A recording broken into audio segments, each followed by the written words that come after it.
ზეწოლა და შანტაჟი დასავლეთიდან და ამერიკას საქართველოს ურთიერთობა. ამ თემებზე ისაუბრა პრემიერ-მინისტრმა დილიდან დღეს კიდევ ერთხელ. ირაკლი კობახიძის თქმით, საქართველოს მიმართ ევროპული ბიუროკრატიის მხრიდან წაყენებული ყველა პირობა დაკავშირებულია მშვიდობისა და სტაბილურობის დარღვევასთან. ანა ბროლაძე ახლა დეტალებით შემოგვიერთდება პირდაპირ ეთერში. ანა, გისმენთ.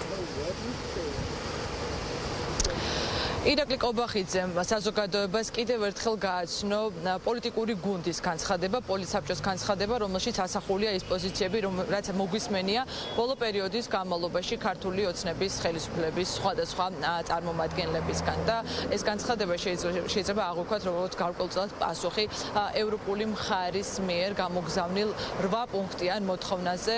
ის შევახსენოთ კიდევ ერთხელ საზოგადოებას, რომ საგარეო საქმეთა მინისტრების შეხვედრის შემდეგ 15 ივლისს ბრიუსელში მიღებული იქნა გადაწყვეტილება, რომ საქართველოს ხელისუფლებას გამოუგზავნონ წერილი. 8 პუნქტი არის ამ წერილში ასახული, რის შესრულებას ითხოვს ევროკავშირი კანდიდატი ქვეყნიდან, საიმისოთ, რომ ვიზა ლიბერალიზაციის გაუქმებაზე დისკუსიები არ დაიწყოს ევროკავშირის პოლიტიკურ დედაქალაქში. ამის პასუხად ქართული ოცნება, პოლიტიკური საბჭო, მმართველი პარტიის და პრემიერ-მინისტრი ამბობს, რომ კვლავაც აქტუალურია ფრონტის მეორე ხაზის გახსნა და ეს ინტერესი საქართველოსთან მიმართებაში არსად გამქრალა.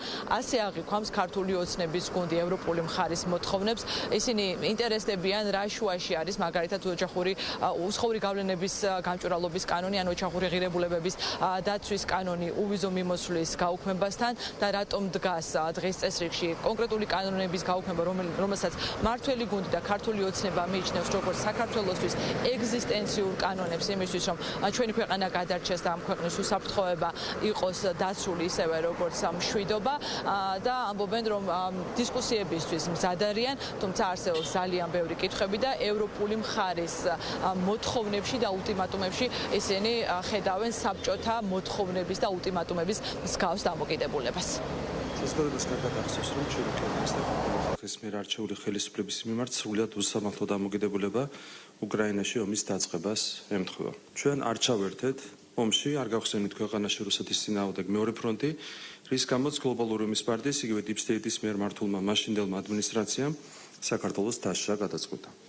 ის ფაქტი, რომ საქართველოსგან საომარ მოქმედებებში ჩართვას ითხოვდნენ უკრაინაში ომის დაწყების დღიდან, მალევე გასცა კულუარებს და დახურულ კარს მიღმა მენიშნებებს, როდესაც კონკრეტულმა უკრაინელმა მაღალჩინოსნებმა საქართველოს მეორე ფრონტის გახსნა პირდაპირ მოსთხოვეს. გლობალური ომის პარტიის მითითებების და მეორე ფრონტის გახსნის შეუსრულებლობა, რომ საქართველოს ხელისუფლებისთვის პრობლემებს მოიტანდა, ეს თავდაპირველად ბაიდენის ადმინისტრაციის რიტორიკაში პირდაპირ ისმინებოდა.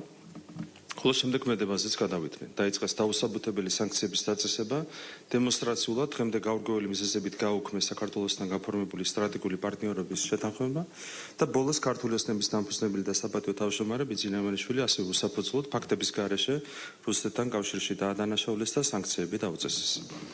თავის მხრივ ამ შანტაჟს და ზეწოლას მარტივი მიზანი ჰქონდა. გლობალურ ომის პარტიას ბაიდენის ადმინისტრაციის ხელით უნდა დაერწმუნებინა ქართული ხალხი, რომ მთავრობა აცდა დასავლურ კურსს, ხოლო ამის შემდეგ ისევ ქართული ხალხის ხელით უნდა მოეყვანათ ქვეყანაში აგენტურული ხელისუფლება, რომელიც პირდაპირ გაგებით მეორე დღესვე ჩართავდა ქვეყანას ომში. საპასუხოდ ქართულმა საზოგადოებამ ღირსეული ნაბიჯი გადადგა, სრულად გააცნობიერა, რომ ხელისუფლებამ ქვეყანან გრევას და ომის დამღუპველ შედეგებს გადაარჩინა, რის გამოც 2024 წელს არჩევნებზე ჩვენს პოლიტიკურ გუნდს კიდევ უფრო დიდი ლეგიტიმაცია მიანიჭა. მოწოხროთ პირდაპირ უნდა ითქვას, რომ დღეს ზუსტად ანალოგიური და კიდევ უფრო მძლავრი ზეწოლა საქართველოს ხელისუფლებაზე ევროპული ბიუროკრატიის მხრიდან გრძელდება. უკვე არავისთვისაა საიდუმლო, რომ გლობალური ომის პარტია სრულ კოორდინაციაში ხავს ევროპული ბიუროკრატია და ჩვენი ქვეყნის წინააღმდეგ გაცხოველებულ შანტაჟს აწარმოებინებს. მიზანი აქაც იგივეა.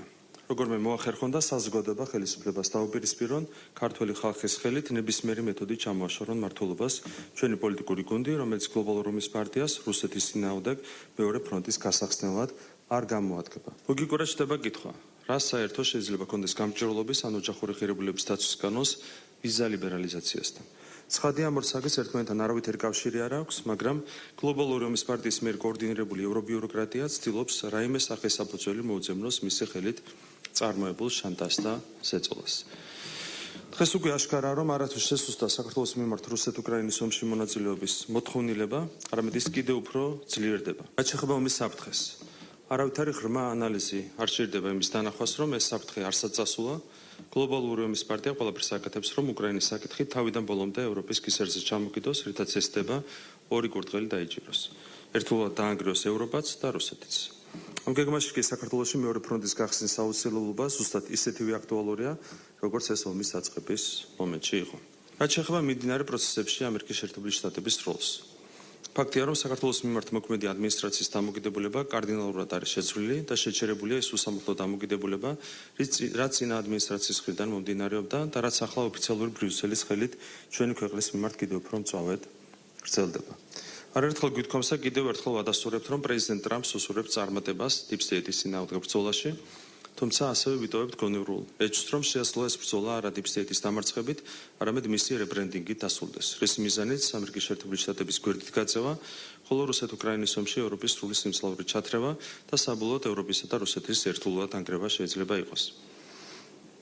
ამ ყველაფერს რო გვიჩვენებს, თუმცა სამართლიანობისთვის ის უნდა აღინიშნოს, რომ მოქმედ ადმინისტრაციას დღემდე არაფერი გაუგეთებია, რათა გამოესწორებინა წინამორბედის შეცდომები საქართველოსთან მიმართებით, ჯერ კიდევ ძალაში რჩება უსამართლოდ დაწესებული სანქციები, აგრეთვე უპასუხოდ რჩება ჩვენი ღიად დაფიქსირებული სურვილი, რომ ურთიერთობა სუფთა ფურცლიდან დავიწყოთ. როდესაც მოვისმინეთ პრემიერის პოზიცია, ბუნებრივია გაჩნდა შეკითხვა, თუ არის რაიმე პუნქტი ევროპული მხარის მიერ გამოგზავნილი 8 მოთხოვნიდან, რის შესრულებაზეც მზად არის ქართული ოცნება, ან როდესაც აცხადებს მზაობას დისკუსიებისთვის, არის თუ არა შემხვედრი პოზიცია ამ შემთხვევაში ევროკავშირის ინსტიტუტებიდან. ირაკლი კობახიძემ კიდევ ერთხელ აღნიშნა, რომ ის მზად არის დღესვე გაფრინდეს ბრიუსელში, შეხვდეს ნებისმიერი თანამდებობის პირს, ევროპული ინსტიტუტების ნებისმიერ წარმომადგენელს და აუხსნას ქართული ოცნების პოზიცია და ხელისუფლების არგუმენტები, რატომ იქნა კიდევ ერთხელ მიღებული კონკრეტული კანონები და თუ მოისმენს კონკრეტულ არგუმენტებს ევროპული მხარიდან, მაშინ მზად არის დისკუსიების გასახსნელად და დასაწყებად ქართული ოცნების გუნდი. ჩვენ ვამბობთ, რომ ნებისმიერ პოლიტიკოსთან ვართ მზად დისკუსიისთვის. მე პირადად ვარ, აი დღესვე შემიძლია გავფრინდე ბრიუსელში, ვინც მეტყვის რაღაც ევროკომისარი იქნება თუ იქნება რა ქვია უმაღლესი წარმომადგენელი თუ პრეზიდენტი ევროპული საბჭოსი თუ ევროკომისიის ნებისმიერ მათგანთან ვარ მზად დისკუსიისთვის. იქიდან რა არის პასუხი? საბჭოური მიდგომა. მეტი რა არის საბჭოური მიდგომა, როდესაც არც გესაუბრებიან არაფერზე და მოდიან ცარიელი ულტიმატუმებით. ფოსტით გიგზავნიან ულტიმატუმებს, ხო? ადრე როგორც იგზავნებოდა საბჭოთა მოსკოვიდან დეპეშები. აი ესე დეპეშას აგზავნიან, არც გესაუბრებიან, ეს ხო საბჭოთა მიდგომაა.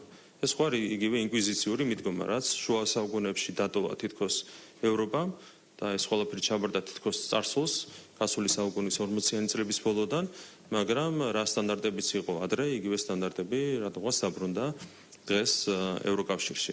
არ შეიძლება ევროკავშირი, ევროპული ბიუროკრატია საკუთარ თავს უყურებდეს როგორც საკავშირო ხელისუფლებას. ჩვენთვის ევროკავშირი ვერ იქნება საკავშირო ხელისუფლება. ჩვენ ეს სტანდარტები, საკავშირო ხელისუფლების სტანდარტი ჩავაბარეთ წარსულს გასული საუკუნის 80-იანი წლების ბოლოს. ჩვენ არ გვჭირდება საკავშირო ხელისუფლება. ჩვენ გვჭირდება ჯანსაღი სამართლიანი პარტნიორული მიდგომა, მათ შორის საუბარი და როდესაც მათ უჭირთ საუბარი. ნახეთ, აი, როდესაც მართალი ხარ, ნებისმიერ ადამიანს ესაუბრები, ხო? ჩვენ მართლები რო ვართ, ამიტომ ვამბობთ, რომ დღეს გავფრინდები ბრიუსელში, თუ ეს საქმე სჭირდება და თუ ამის ინტერესი არსებობს. ისინი რატო ვერ შემოდიან დიალოგში ჩვენთან? იმიტომ რომ თვითონ იციან, რომ ყველა მოთხოვნა, რაც კი დაუყენებიათ ამ წლების განმავლობაში, იყო ყოველთვის უსამართლო და 4 წლის განმავლობაში უსამართლოდ ექცევიან ქართულ ხალხს.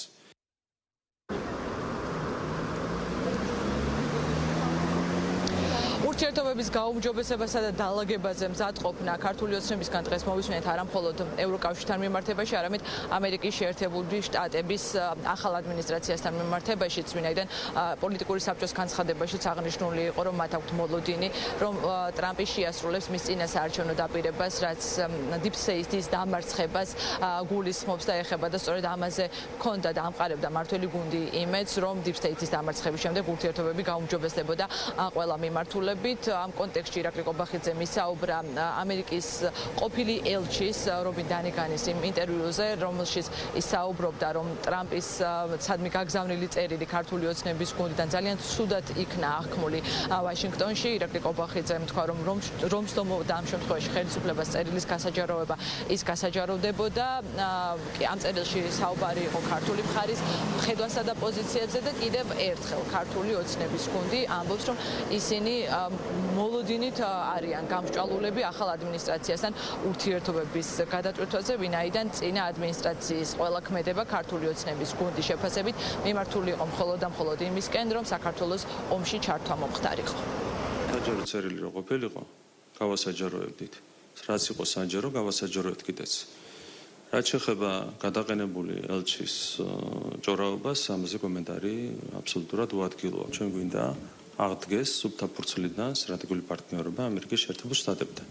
და რა თქმა უნდა, ეს იყო ჩვენი ყველა წერილის, ყველა კომუნიკაციის გაცხადებული შინაარსი. ხო, აბსოლუტურად ყველა კომუნიკაციის შინაარსი მიზანი ეს იყო. ჩვენ გვინდა სუფთა ფურცლიდან აღდგეს სტრატეგიული პარტნიორობა, ღირსეული პარტნიორობა საქართველოსა და ამერიკის შეერთებულ შტატებს შორის. ძალიან ბევრი რამ გააფუჭა წინა ადმინისტრაციამ, მათ შორის კონკრეტულმა ელჩებმა გააფუჭეს ძალიან ბევრი რამ, ეგნანი, დანიგანი. რეალურად მათ სერიოზული წვლილი შეიტანეს ქართულ-ამერიკული ურთიერთობების თვისებრივად გაუარესებაში. აქედან გამომდინარე, მათ მორალური უფლებაც არ აქვთ, რომ რაიმეზე ისაუბრონ, როდესაც საქმე ეხება ქართულ-ამერიკულ ურთიერთობებს. ახალი ადმინისტრაციის პირობებში იმედი გვაქვს, რომ იქნება განსხვავებული დამოკიდებულება მათ შორის ელჩების მხრით. მე შეგახსენებთ, რა ხდებოდა 2020 წლის საპარლამენტო არჩევნების შემდეგ, როდესაც პირდაპირ ორი ელჩი, დეგნანი და ჰარცელი, იყვნენ ჩართული იმ საბოტაჟში, რომელიც წარმოებდა რადიკალური ოპოზიციის ხელით. ეს იძულებითი მოლაპარაკებები, იძულებითი შეთანხმება, ეგრეთ წოდებული მიშელის შეთანხმება და ასე შემდეგ. ერთი წელი აწვალეს ეს ქვეყანა და ქართული ხალხი, ვიდრე საბოლოო ჯამში არ გადავლახეთ 53%-იანი ბარიერი ადგილობრივი თვითმმართველობის არჩევნებში. რა შუაში აქვს ფინანსური შანტაჟი და ასე შემდეგ. მერე იყო რაღაცა ორთვიანი სიმშვიდე და თებერვალში გაიმართა ორი შეხვედრა. ომის დაწყებამდე და ომის დაწყების შემდეგ. დღესაც არ ვაკონკრეტებ იმას, თუ ვინ იყო კონკრეტულად მოსული, მაგრამ იყო კონკრეტული ადამიანი მოსული, ოფიციალური თანამდებობის პირი, რომელმაც პირდაპირ მოგთხოვა ომში ჩართვა. და პრობლემები დაიწყო სწორედ ამ მომენტიდან, როდესაც ჩვენ თქვით, უარი თან პირდაპირ არ გვითქვამს არაფერი, ხო? კითხვები დავსვით. ხო, პოლიტიკაში ეს ჩვეულებრივი ამბავია, ჯერ სვავ კითხვებს და მერე აფიქსირებს საკუთარ პოზიციას. კითხვებზეც კი არ იგადრეს პასუხების გაცემა, უმარტივეს კითხვებზეც კი. მოითხოვეს ჩვენი ომში ჩართვა, მეორე ფრონტის გახსნა და აქედან დაიწყო პრობლემები, მათ შორის ბიზინა ივანიშვილის მიმართ ფინანსური შანტაჟი.